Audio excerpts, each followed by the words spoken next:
11 p.m. On the final subway train, a female passenger suddenly snapped. She screamed that there was a snake on board. That snake is going to kill people. Run. Everyone in the carriage searched for it, but all they found near her feet was an earthworm, barely the size of a chopstick. The whole carriage exploded with laughter. An earthworm counts as a snake? She must be insane. Then a burly man rushed forward. He stomped that tiny earthworm into bloody mush. The woman's face turned deathly pale. She did not say another word. She bolted into the next carriage like death was chasing her. The next second, something cold and slick brushed the back of my calf. It slid past me. I looked down, and in the darkness under the seat, I saw it, a massive snake, almost filling the entire gap under the seat. Its broad, triangular head was pressed against the floor. A crimson, forked tongue flicked toward my ankle. I froze, my entire body tensing in terror. I practically launched myself upward and bolted from my seat, and that giant snake lunged out from under the seat the very next second. Luckily, it didn't chase me. Instead, it headed straight for the burly man who had crushed the earthworm, charging toward him with lightning speed. In less than a second, his fangs sank into the man's neck. The carriage instantly erupted in screams. The man clutched his throat, twitched a few times, and collapsed to the floor. After getting a clear look at it, I was completely stunned. Its size was close to a giant reticulated python, but its head and body patterns were clearly those of a king cobra. In this world, how could a king cobra be this massive? And even for a king cobra, the venom couldn't possibly act this fast. How could that man collapse so quickly? And how did a snake this big get onto the subway? After the man fell, the giant snake instantly turned, slithering rapidly toward the others. Fortunately, this particular train was the only one in Jing City that was still an old model train not yet retired. Between the carriages, there were connecting doors. If it were a modern subway, where all carriages are open to each other, then everyone on this train right now would have had nowhere to hide. The snake was incredibly fast. Almost a second later, it coiled around someone's neck. Almost a second coiled around. Almost a second later, it coiled around someone's neck. Everyone went frantic, racing toward the nearest carriage. Some ran upward.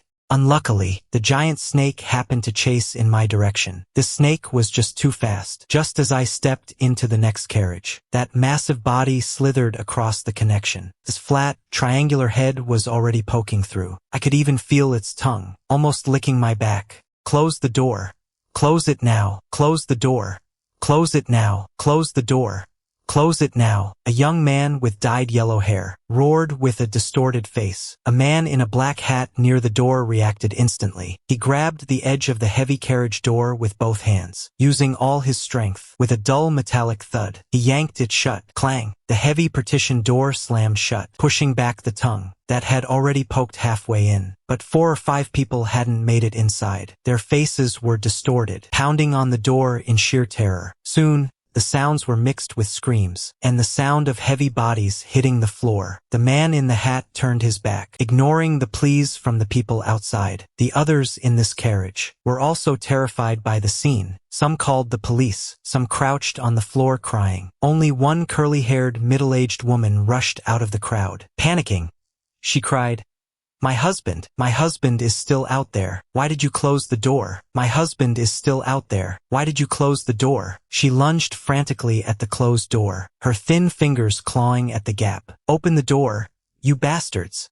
Open the door and let my husband in. The man in the black hat leaned against the cold, vibrating door, holding it shut firmly, refusing to budge. If I hadn't closed the door just now, that snake would have squeezed in already. No one on this train would have survived. The next station is almost here. If you want to live, get ready to get off. I don't care.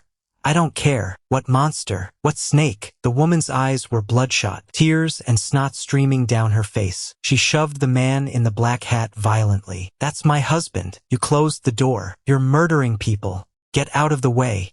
Move, the woman sobbed uncontrollably. A college couple nearby couldn't stand it and spoke up to persuade the man. People are still calling for help outside. That means the snake hasn't killed everyone yet. Since these are human lives, why not save them? You're way too cold-blooded. Exactly, that couple loves each other deeply. Because you closed the door. They're being torn apart by death. You shouldn't have closed it so quickly. The yellow-haired boy nearby sneered. Where did these bleeding hearts come from? If you love being the good guy so much, why don't you go to the next carriage and save them? The two groups immediately started arguing. Meanwhile, I suddenly noticed the pounding and pleas from outside had completely stopped. There was a pane of glass in the middle of the door. A window, although it was mostly blocked by the man in the black hat. I could still see a glimpse of the other side, eyes staring straight at us through the door, flicking its tongue over and over. Its eyes were actually blood red. I was convinced once again that this thing was definitely not just an ordinary snake. No need to argue. My voice was dry. No one is alive over there anymore. The curly-haired woman followed my gaze. She froze for 2 seconds, then let out a heart-wrenching wail. Husband. She suddenly spun around and clawed at the man's face. It's you. You closed the door and killed him. The woman collapsed to the floor. Her cries were shrill and piercing, but my gaze was locked onto the center of the opposite carriage. That giant snake, its broad, triangular head, was still facing our direction. I felt my skin crawl under its stare. For the first time, in the eyes of a cold-blooded animal, I saw such intense hatred. Thank God for the door. Otherwise, I really wouldn't have survived this time. Just then, the subway finally slowed down as it entered the station. The announcement rang out. Everyone clung to it like a lifeline, swarming toward the carriage doors. But the train came to a halt. The announcement ended. The doors didn't budge an inch. Open the door. Open the door.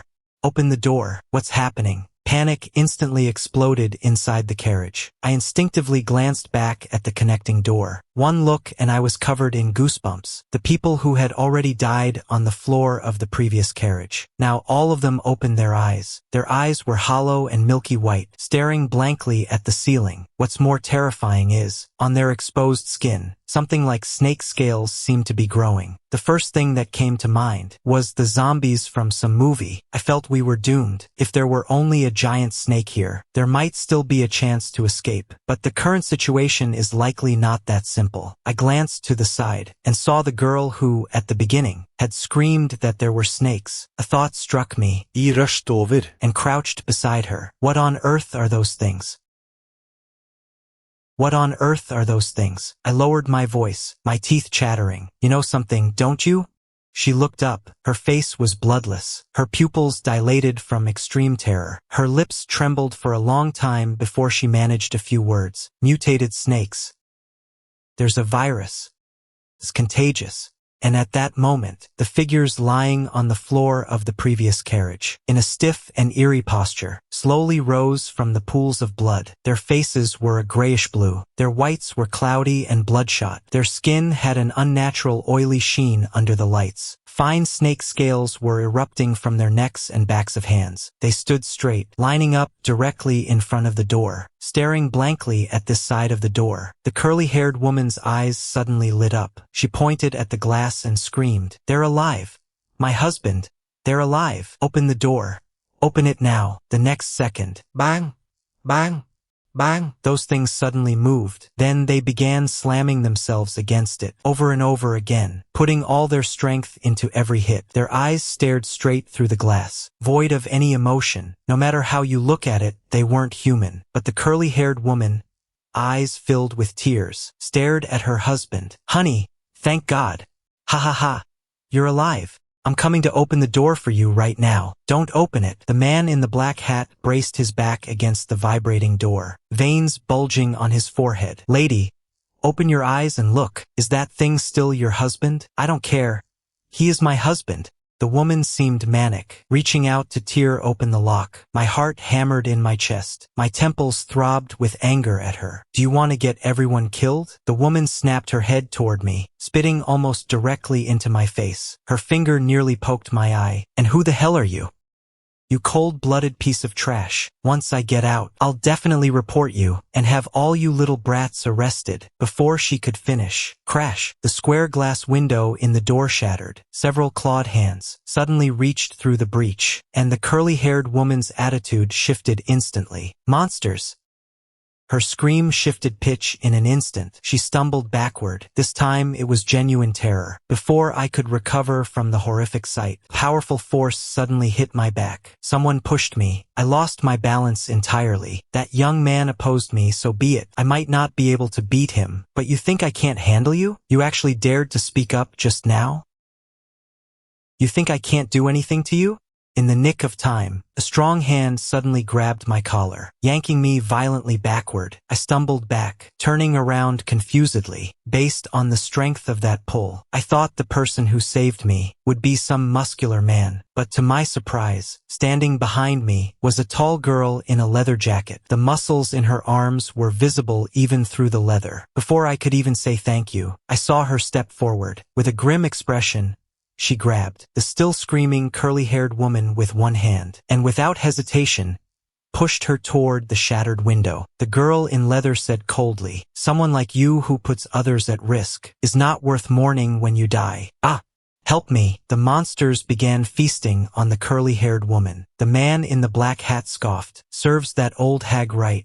She tried to kill us all just now. Now it's settled. You can reunite with your darling husband now." The girl in leather didn't look back. Turning to us, she whispered urgently, "We can't hold this side. Go to the next carriage." She rushed first to the connecting door at the other end to open it, but the sight on the other side made our hearts sink. The people in the next carriage, the people in the next car, were using their bodies and luggage to block the door, their determined faces pressed against the glass. A bald man shouted through the door, his voice coming through muffled, "Sorry, but we aren't opening the door." The girl in leather pounded on the door and frowned. "But it hasn't come to this yet. The door back there can hold for a while longer. Opening the door to let us in now won't bring any danger to you. How did you treat the people in the previous carriage? We saw everything. You didn't hesitate for a second when you closed the door on them. When you did that to others, you should have known that the same thing would eventually happen to you. The situation back there was completely different from now. Now you have plenty of time to open the door." But the bald man's words were like a hammer, instantly shattering the fragile balance of our carriage's barely maintained balance. The cowering college couple suddenly snapped. The boy pointed at the man in the black hat and cried out, "It's all your fault. If you hadn't cold-bloodedly closed the door and kept them out, would we be stuck outside waiting to die now? Great, now look. You're gonna get us all killed." "Exactly. You selfish piece of trash. Now karma has come, and you're dragging us down with you." The man in the black hat opened his mouth, his face turning pale, looking at those accusing faces. He wanted to explain a few things, but in the end he could only squeeze out a word. "Fine, I accept it." Just then, a loud crash echoed from the connecting door behind us. The metal edges of the door frame were already warping and bulging. A gap had been smashed open in the door. They're coming in. The girl from the college couple collapsed to the floor, her voice trembling uncontrollably. The massive head of that giant snake squeezed through the warped gap first, its eyes staring intently at the people inside the carriage. In that critical moment, something suddenly flashed through my mind. I whipped my head around, my gaze landing on the corner. The girl who first screamed about the snake. I noticed she was facing away from everyone, tightly pinching her nose. I immediately coughed, signaling everyone to look over. Then, mimicking the girl with the braids, I pinched my own nose shut, holding my breath firmly, and quickly crouched down. Seeing this, even though they didn't understand why, driven by sheer terror, they all followed suit. In an instant, the entire carriage fell silent. I could even hear the sound of the giant snake's scales scraping across the floor. But after we held our breath, their movements actually froze, their heads turning, searching around, as if they couldn't see us at all. I sighed inwardly. It actually worked here. Holding your breath is truly agonizing, especially for someone with small lung capacity like me. Before long, my vision began to darken, and my ears started ringing. Someone beside me couldn't hold on any longer, their body beginning to twitch slightly. Just as I felt my lungs were about to burst, it suddenly began slamming into the connecting door of the next carriage. Bang! Bang! Bang! The people in the next carriage, seeing this through the glass, descended into instant chaos. A smirk played on the black-hatted man's face, gloating as he flipped them the middle finger. I turned and signaled the others to take this chance and move forward quickly. The few of us held our noses and tiptoed toward the carriages further ahead. We started in carriage 4, then ran to carriage 5. Now carriage 6 has also fallen, but moving forward from carriage 4, there are still carriages 3, 2, and 1. I was wondering if by the time we reached carriage 3, the people inside were like the ones before and refused to open the door for us, what would we do? But as we held our breath and reached the connecting door of carriage 3, we all froze in shock. The tightly shut doors we expected, the crowds blocking the way. None of it was there. The carriage was completely empty. Why is carriage 3 empty? I didn't have time to think. I just pulled open the door and rushed in. The others followed close behind. Then carriage 2 and carriage 1. All of them were empty. Why isn't there a single person in the first 3 carriages? How is that possible? Even though it was the last train, I had glimpsed before boarding that there were at least a dozen people in each carriage. My mind raced. When the subway first reached a station, the announcement played, but the doors didn't budge. After that, we could only hear the arrival announcements, but the train never stopped again. The only possibility is that during the first stop, the doors of the first 3 carriages opened normally. Perhaps the people in those carriages, in that brief window, all managed to get off successfully. It's just that I was so consumed by panic that I didn't notice. Suddenly,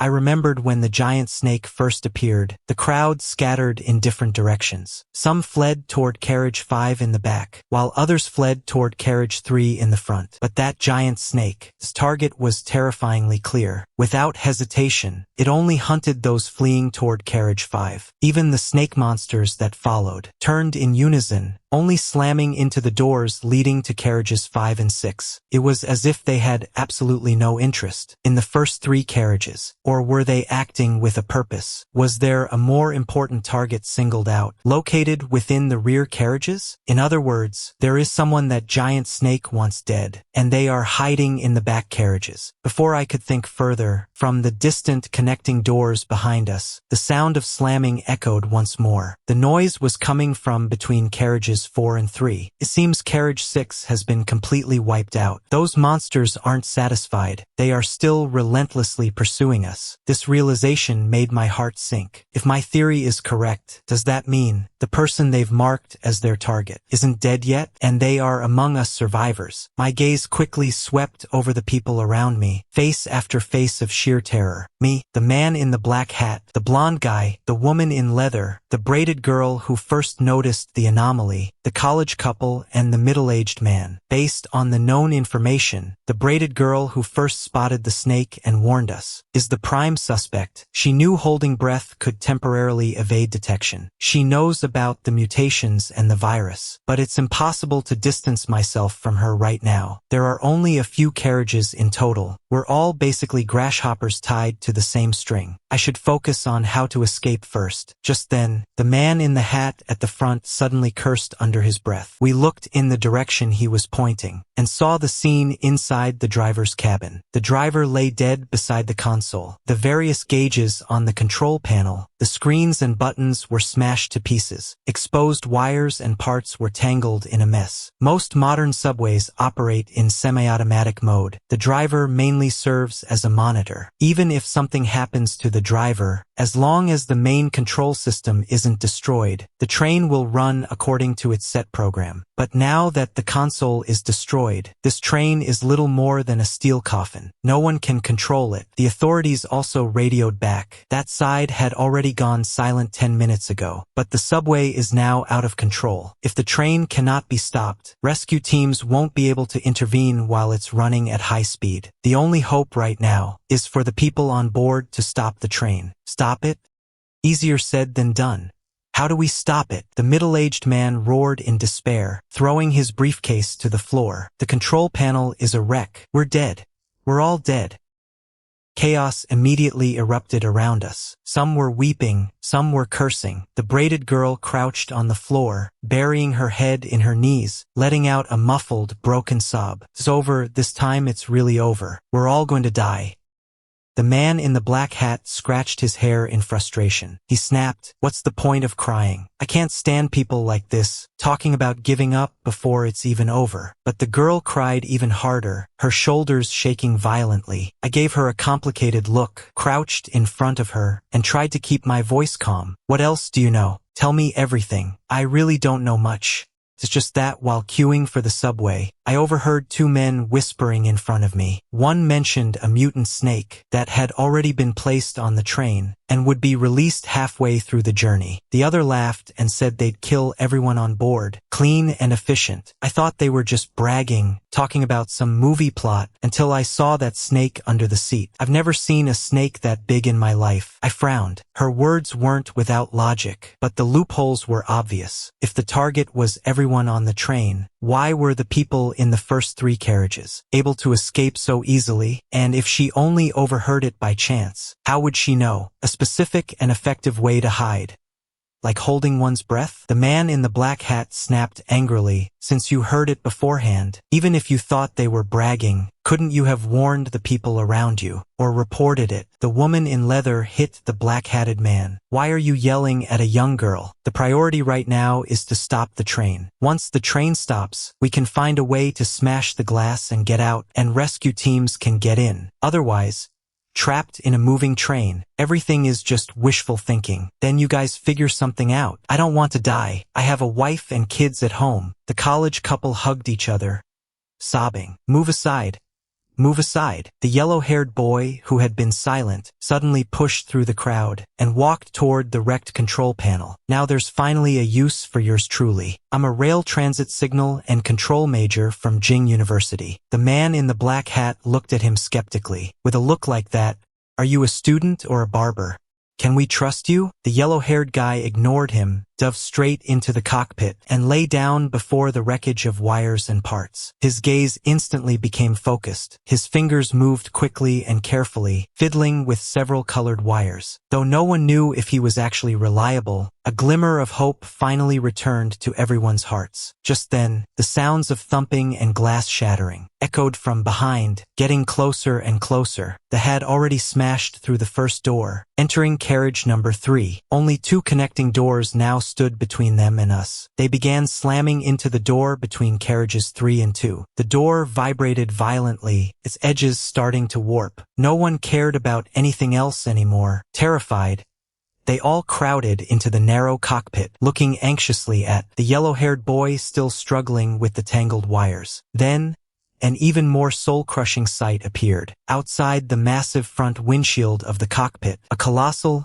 unbelievable shadow slowly glided past. Then, that flat, triangular head, now nearly twice as large as before, pressed against the glass. It was the giant snake. Somehow it had climbed out of the subway car and was clinging to the exterior of the speeding train. Its blood-red vertical pupils looked through the glass, coldly locking onto me, huddled in the cockpit. It barely ate any humans, so how did it grow this massive? Its giant tongue suddenly retracted, then slammed violently against the windshield, attacked from both front and back. The yellow-haired boy's back was completely drenched in sweat, but he gritted his teeth, his eyes locked onto the 2 wires he had just connected. Just as the connecting door to carriage 2 was smashed, the subway began to break. The train came to a halt in the pitch-black tunnel. The giant snake in front continued to slam into the windshield, while the from behind had just burst into carriage 2. We quickly turned and ran toward carriage 1, trying to pull open the small door from the cockpit to carriage 1 to retreat. However, the moment the door opened, the college couple and the middle-aged man suddenly shoved their way through us, rushing into carriage 1 first. Then they slammed shut the narrow door between the cockpit and carriage 1. Then came a clear click as they locked it. The middle-aged man, speaking through the door, said in a distorted voice, "Sorry about this. You guys stay inside and buy us some time. You locked the doors and stopped others from escaping before. Now it's your turn to taste the same thing. People as black-hearted as you, taking the hit for us. We don't have to feel guilty. Bye-bye. Screw those bastards." The man in the black hat trembled with rage, kicking the door violently. The woman in leather and the girl with braids looked horrified. I listened to the noise outside. Those three were frantically using emergency hammers to smash the glass of carriage one. Looking at the giant snake outside, which was adjusting its grip after hearing the noise, I raised my hand to tell the others not to worry, and said softly, "Those three are about to be toast." Before I could even finish my sentence, from the direction of carriage one came the clear sound of glass being completely shattered. Then came the sound of people jumping out and hitting the ground, followed by short, hopeful cheers. But in the next second, those cheers turned into blood-curdling screams. "Get away! Help me!"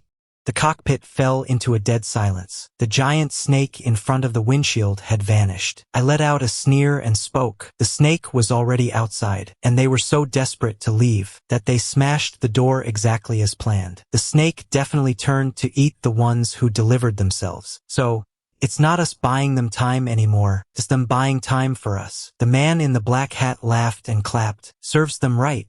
How dare they betray us? The yellow-haired boy and the woman in leather also looked satisfied. Only the girl with braids remained curled up, shaking, her face full of terror, without saying a word. But our current situation wasn't much better. I glanced back at the who were about to smash the door, and burst into carriage one, but my mind was racing under extreme pressure. What are snakes afraid of? Realgar fire, high temperatures, and pungent smells. Something suddenly occurred to me. I ripped off the backpack from my shoulders, searching through it frantically. When I went back home yesterday, my mom forced a few bottles of high-proof liquor on me. Because I was too busy with work, Jiang liquor. Because I was too busy with work, Jiang liquor, Jiang liquor, Jiang liquor. I kept forgetting to take the 8+1 out of my bag. Jiang liquor, Jiang liquor, Jiang liquor. Chilled liquor. Does anyone have a lighter? I asked urgently. The girl in the leather jacket's eyes lit up. She instantly understood my intention. Holy crap,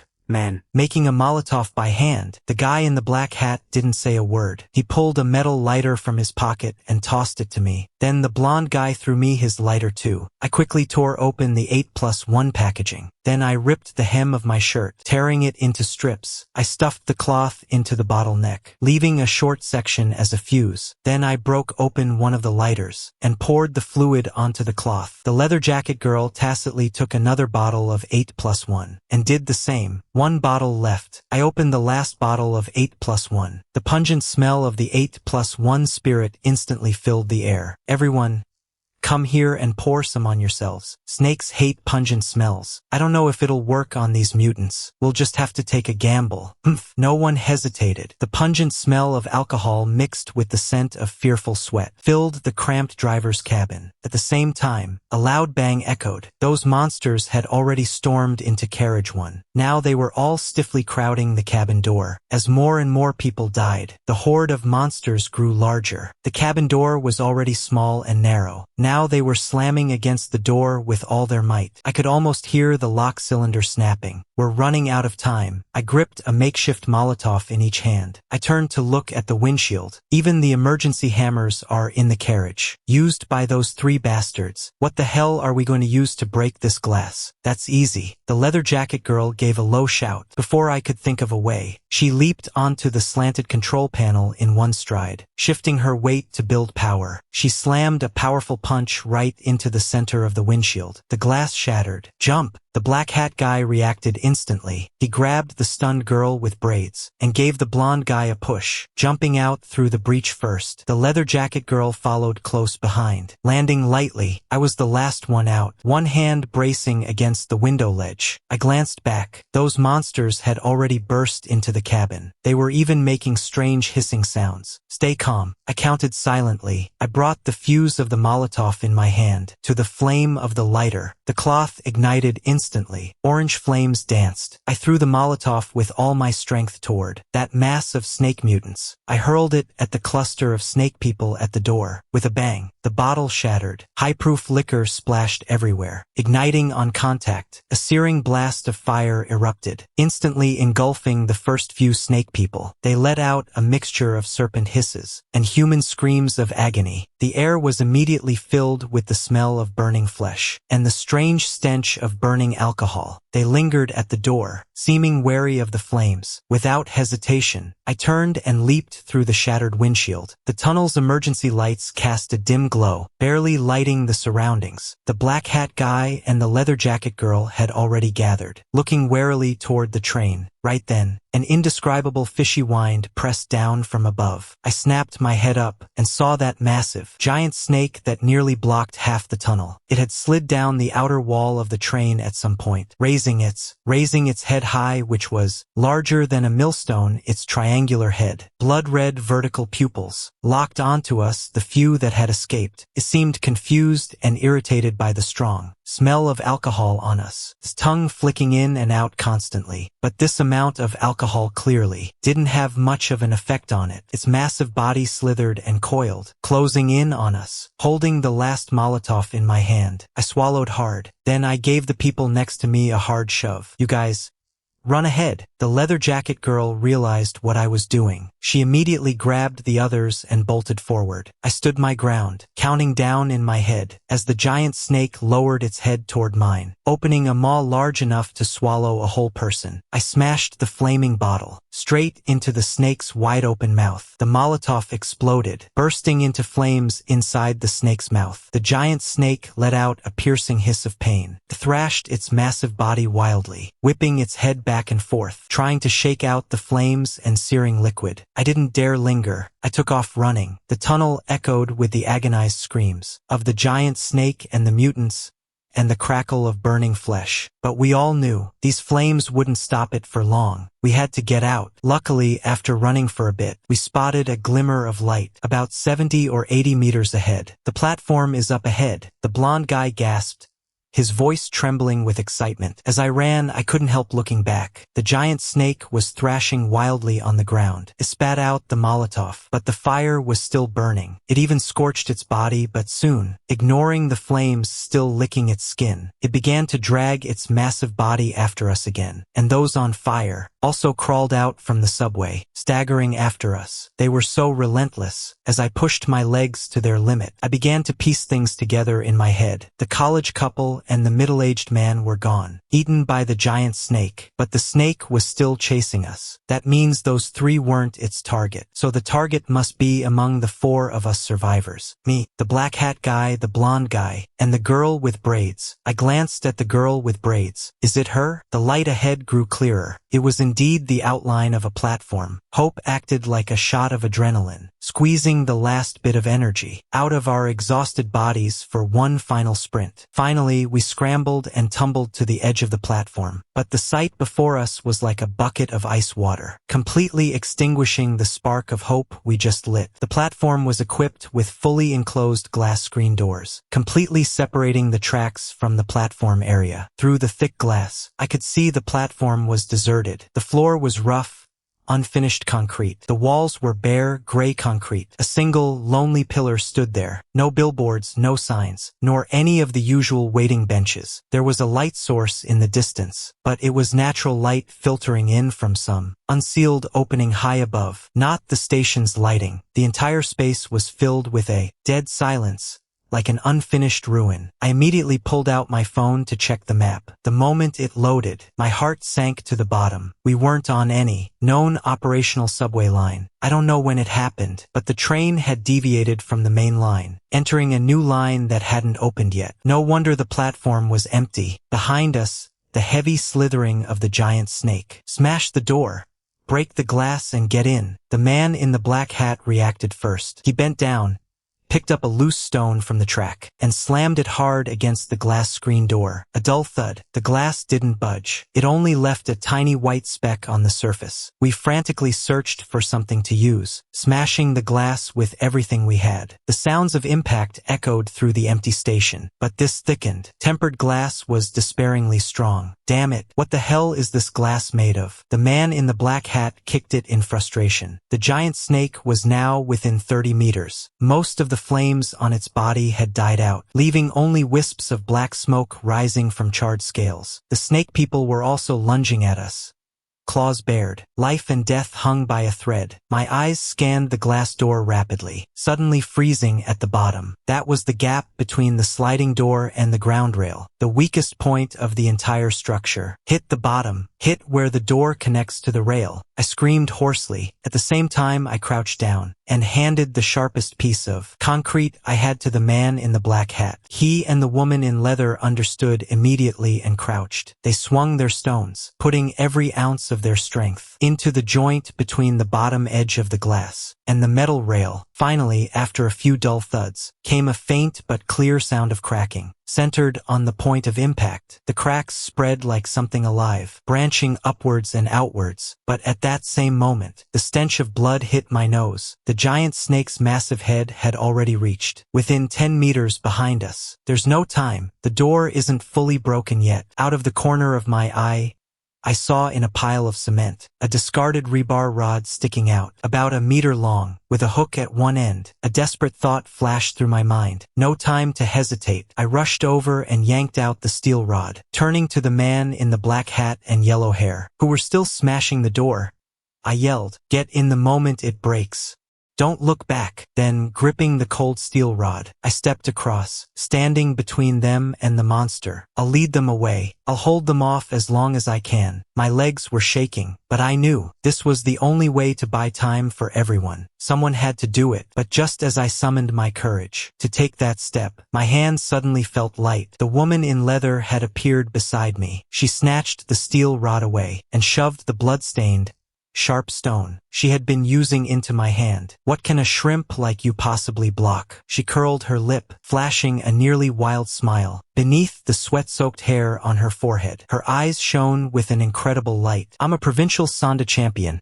For God's sake, fighting is my profession. I'll handle this. Once you break the door, I'll join you immediately." Before she even finished speaking, she spun around and charged toward the approaching giant snake and the snake people. She was so fast she was nothing but a black blur. "Be careful," I screamed. She didn't look back. Her skills were truly exceptional, her movements swift and precise. The moment the giant snake lunged to bite, she performed a low slide, narrowly slipping under the snake's neck. Using the momentum, she swung the steel rod upward. With all her might, clang, she smashed it into the snake's neck, right on the charred, peeling wound from the Molotov, instantly drawing the hatred of all the monsters. The snake's blood-red eyes locked onto her, momentarily forgetting about us. Its massive body twisted, and together with the remaining snake people, they surrounded the woman in leather. I didn't dare look back. I could only grip the stone and smash the door frantically. "Quick, hurry!" I turned and roared at the man in the black hat and yellow hair, my eyes brimming with tears. The man in the black hat grit his teeth. The man in the black hat slammed the stone down with bone-breaking force, again and again against the crack at the bottom of the glass door. Yellow hair and the braided girl crowded in, kicking and clawing. Crack!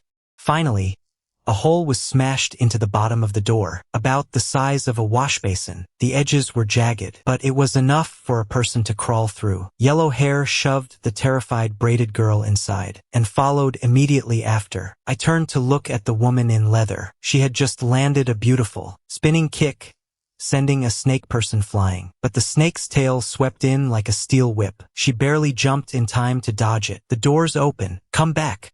Get back here." I screamed with all my strength. She heard me. She turned and sprinted toward us. She was still incredibly fast, less than 5 meters away. She had even reached out her hand. But in the next second, her forward momentum froze. Her steel rod hit the concrete floor. With a loud clatter, I froze in place, trembling all over. But the man in the black hat grabbed me by the waist, dragging me forcibly into the platform. "Move!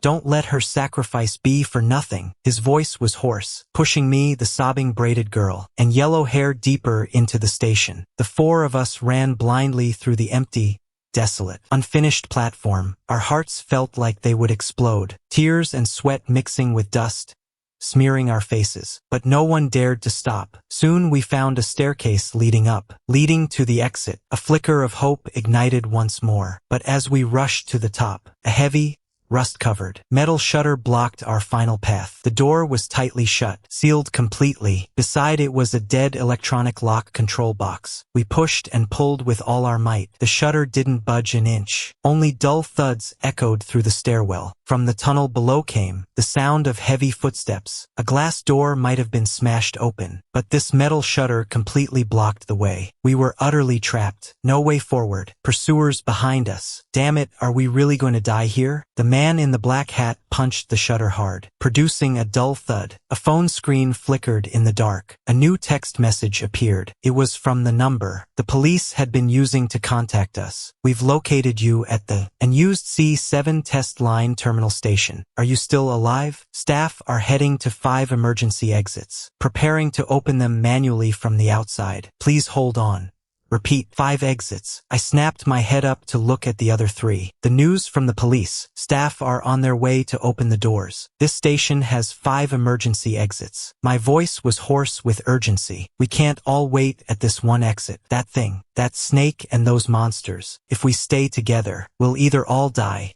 Split up. Each of us guards a different exit. Our chances of survival will be higher. I have a selfish reason for this too. If among us, one person is truly the giant snake's target, then by splitting up, the other 3 might actually survive. Black Hat and Blondie agreed immediately. I glanced at the girl with braids, wondering if she would refuse, but she looked at me, then at Black Hat and Blondie. Her lips trembled slightly, and she finally nodded in agreement. The girl with braids was small and frail, and the slowest runner, so we decided to let her stay at this exit. The other 3 ran desperately, in 3 different directions. Once I reached an exit, I hid behind a thick concrete pillar, clutching a sharp stone tightly in my hand. Every muscle in my body was tense. My ears were straining, catching any tiny sound in the station. Seconds ticked by. Suddenly, from within the station came the clear and violent sound of a fight. Not long after, I clearly heard another sound, a small explosion echoing through the station. Blood rushed to my head instantly. Someone must have been found. The fighting lasted a while, then gradually faded. I clenched my fists nervously, staying on high alert, but the entire station fell into silence. No more sounds of fighting. Nothing came chasing after me either. Is it over? A clear thought surfaced. Could my guess be right? The giant snake had a specific target. After the 4 of us split up, it went straight for that person. Once that person died, they stopped killing. That's also why the people in cars 1, 2, and 3 all escaped at first, and those who ran in the same direction as the target didn't survive a single one. Who was that person? Was it the girl with braids? After a few minutes, the heavy shutter suddenly made a piercing screeching sound, then slowly slid up, leaving a gap. Outside air rushed in. The door was open, a subway worker in a fluorescent vest, his shocked face appearing behind the gap. Anyone in there? I used every last bit of my strength, crawling and scrambling through the gap, before it was fully open. Outside was the edge of an overgrown construction site. Police lights flashed in the distance. An overwhelming sense of relief and exhaustion hit me. Everything suddenly went black, and I completely lost consciousness. When I woke up again, the smell of hospital disinfectant hit my nostrils. My mother's swollen eyes came into view. The first question I asked her was, "Who was the last one to die yesterday?" My mother's expression dimmed. She sighed. "A girl and that young man in the black hat died together. I heard something happen to the girl first, and the man in the black hat ran down to save her. And then he was gone too, just as I expected. It really was the girl with braids, but the man in the black hat." My heart sank. A wave of complex emotions washed over me. The man who was called cold-blooded for shutting the door. The man who ultimately turned back to save someone. How many people died in total? I closed my eyes. Images of cars 4, 5, and 6 flashed by. Those terrified faces. About 20 or 30 people in the last 3 cars. My mother's voice trembled with lingering fear. The police said that overnight train, including the driver, only you and another boy with yellow hair survived. What? I snapped my eyes open. How is that possible? What about the people in cars 1, 2, and 3? Didn't they get off early? I clearly saw the cars were empty. My mother shook her head, clearly knowing very little herself. She didn't go into detail, only saying it was an extremely heinous crime. The people in the front cars were gone too. I was so shocked I got goosebumps all over. It wasn't until later, while giving a detailed statement at the police station, that an old detective told me the truth, but this truth made everyone who heard it shudder in horror. The bottom of the first 3 subway cars had precision mechanical devices installed in advance. The old detective pulled up a simulation. When the train reached the designated spot, shortly after you were attacked, the entire floor of the first 3 cars would open like 2 doors, suddenly splitting apart from the middle. In the animation, the oblivious passengers in the cars, in a moment of weightlessness, screamed as they plunged into the receding dark tracks. My stomach churned. I almost vomited. So those snake people, they weren't choosing to only attack the rear cars. My voice trembled because they knew that those in the front carriages stood no chance of survival. You could put it that way. XJ nodded. But if that's the case, my theory that the giant snake had a specific target for its attacks wouldn't hold up. Then why was the girl with the braids the one who died? And why, after attacking her, did those things stop searching in other directions? I asked the officer, what about that girl? How did she die? From what we know, she charged at it on purpose in the end. She was the one who ran toward the giant snake, not the other way around. After a moment of silence, he took a sealed phone from an evidence bag and handed it to me. It was the girl's phone. Inside was a voice recording she had made in advance. He pressed play. A tired voice, filled with deep guilt, came through the speaker. My name is Chung Nua. I might be dying soon. First, I want to say I'm sorry. I'm a PhD in biology. I truly loved my research, to the point of obsession. So when I saw that project online, I didn't hesitate. I'm sorry.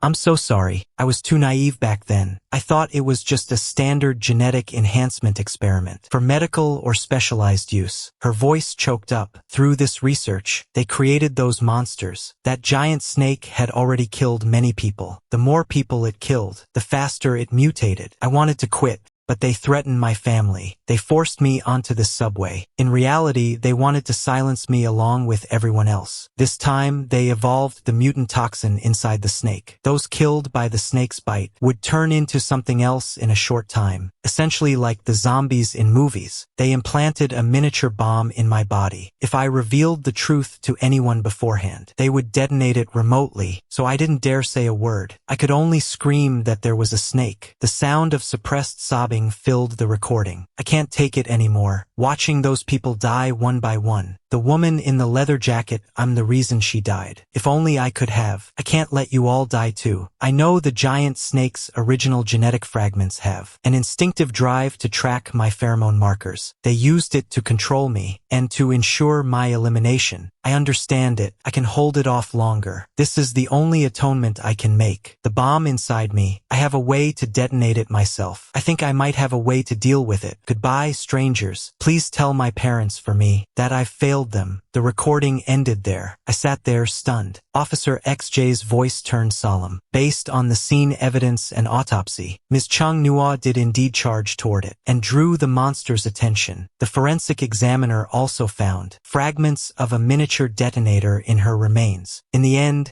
she hugged it tightly, the head of that mutant giant snake, and detonated the bomb herself. The shockwave and destructive force were concentrated on the snake's head. The snake's head was shattered after the giant snake died. Those whose bodies contained its mutant toxin, the snake humans, returned to being mere corpses. It was as if I could see it again. That frail, silent silhouette. A sudden wave of heartache hit me. A few days after being discharged, Blondie and I visited the families of the woman in leather, the man in the black hat, and the girl with the braids, seeing the various trophies displayed in the leather jacket woman's home. Her mother told me through tears that she had just passed the police academy exams this year and would have started her job in 2 weeks. My heart absolutely broke, and I secretly made a decision in my heart. This incident had a massive social impact, but to avoid public panic, the case was ultimately classified as a major traffic accident for the time being. Later, I pressed the police about whether they had found that organization, but the officer only shook his head gravely. Based on clues left in Chung Nua's computer, we found one of their bases in the suburbs, but it was empty. All core data and personnel had already fled the country. Interpol is currently conducting a joint investigation, and we've established a special task force here. I glanced at the field reports. He paused and looked at me. Additionally, based on some experimental records left at the scene, I'm afraid the mutant species they studied weren't just snakes. I was shaken to the core. If we don't catch them, countless similar incidents will surely happen again. This time it was a snake. What will it be next time? As time passed, the subway incident gradually faded from the public eye, becoming a buried tragedy. During a holiday a few years later, some colleagues and I were driving to the northwest. The car was cruising along a desolate national highway, with endless Gobi Desert on both sides. Suddenly, my colleague driving slammed on the brakes. The tires screeched harshly against the gravel road. Holy crap! What is that thing? 100 meters ahead, a massive, yellowish-brown figure burst out from behind a sand dune, charging toward our car at an incredible speed. It was as large as an SUV, with twisted giant horns on its head. Most terrifying of all was its skull. A gruesome fissure nearly split its head in half. It pawed the ground with its hooves, making the split skull look even more horrific. After seeing it clearly, everyone in the car became strangely calm, almost as if a long-awaited destiny had finally arrived. My colleague in the back seat quickly tossed a black metal case to me. I grabbed the gun inside and pushed open the door. Facing the charging giant goat, I dropped to one knee, aimed my weapon, and without a moment's hesitation, pulled the trigger. There was no deafening blast, only a low, humming drone. A pale blue pulse beam instantly struck the giant goat's head. Its massive body swayed, then crashed sideways to the ground, kicking up a cloud of dust, and stopped moving forever. My colleague in the driver's seat quickly put on his toolkit and gas mask, getting out to start sampling and investigating. Yes, after the subway incident years ago, I changed my career. My colleagues and I are all members of the National Special Biological Threat Response Center, since the culprits had fled abroad back then, and the task force couldn't find a trace of them. We couldn't just sit and wait for death. So the police established this organization, specifically to study mutant creatures and mutant viruses, prepared for the long haul. After collecting samples from that mutant sheep, my colleague returned and gave me a sharp glare. "You're damn fast, kid. The first one in years. And with that one shot, you've snatched all the credit." I just smiled and said nothing. On the distant horizon, the sound of sirens grew louder. Perhaps a new mission is about to begin.